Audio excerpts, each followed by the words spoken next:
Back on the Blitz with our Coach of the Week interview, and we've got Coach Starcevich, the defensive coordinator. I suppose you have many other titles besides that. You've been here a while. Let's talk about this one a little bit, Coach. Your defense played really well, and you needed to early to get some momentum. Talk about your boys. We got off to a quick start there with the pick six, and so that kind of set the tone. And then, of course, the turnovers were really big, and kind of got everything going. With homecoming, you always got a lot of distractions, so you kind of hope that you get off on the right foot. We started out a little slow, but then as soon as we got some turnovers, and like I told him, I said it was just, it's a matter of how you tackle. It's not, stripping the ball or anything else. If you tackle well, those things happen. So really proud of their effort. We rallied to the ball really well and tackled really well, and obviously, resulted in some turnovers for them. So, really happy with that, how the kids played. Week 5 right now, what are your feelings right now on your crew? Because you had such a rough beginning of tough teams, and where are you at right now, you think, week 5 when you look at your club, especially on defense?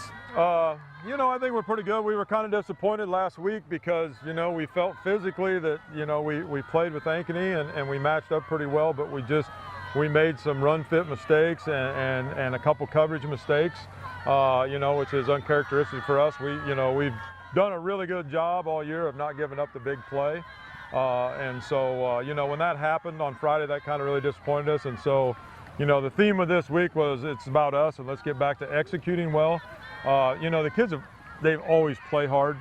Never had an issue with that. So it wasn't really that. It's just being mentally disciplined and understanding what our run fits are and understanding our coverage checks. And they did a lot better job of that tonight, obviously. It was evident, so.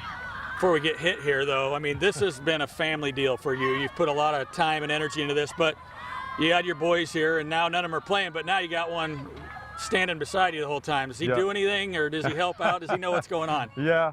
I tell you what, he got some great tutelage in I don't know if that's a word, I guess. He learned a lot at Iowa State. He was a student assistant coach up there, and obviously that staff is phenomenal. And it was really awesome that we got an opportunity to get him here. He does a great job with our defensive backs, and it's really fun. I enjoy it, and he's way better than me. I know that. He knows a lot more about the game than I do. A lot of that stuff's passed me by, but he's up on top of all the new stuff, and he does a really good job, and he really relates to the kids well. Kids really like him, so I think we'll keep him around for a couple more years. Well, Coach, we appreciate you joining us always. Coach Starcevich, that's going to do it. We're going to send it back to you guys in the studio. Thank you.